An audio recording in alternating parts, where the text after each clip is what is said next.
السلام علیکم ورحمۃ اللہ وبرکاتہ۔ آسان تجوید القرآن کورس میں ہم سیکھیں گے کہ تجوید کیا ہے۔ عربی حروف تہجی کو مخارج، قواعد اور صفات کے ساتھ پڑھنے کو تجوید کہتے ہیں۔ اور تجوید سیکھنا کیوں ضروری ہے؟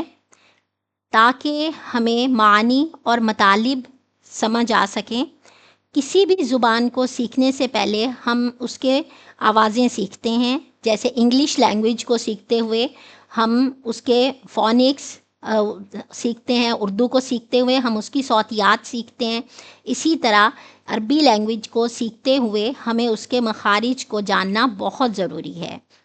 اور اگر اس میں مون جیسے سا کی آواز دونوں دانتوں کے درمیان زبان کو لانے سے ادا ہوتی ہے، اس کا مطلب ہے گناہ، اور مون دونوں دانتوں کو ملانے سے ادا ہوتی ہے سین، اور اس کا مطلب ہے نام۔ اگر ہم مخارج اس کے ساتھ، تجوید کے ساتھ، قواعد کے ساتھ قرآن کو نہیں پڑھیں گے تو ہم گناہ گار ٹھہریں گے اور ہمیں ثواب نہیں مل پائے گا۔ اس لیے ہمیں اپنی پوری توجہ جو ہے وہ تجوید پر دینی چاہیے، اور ہم نے اس کو اچھے طریقے سے سیکھنا ہے۔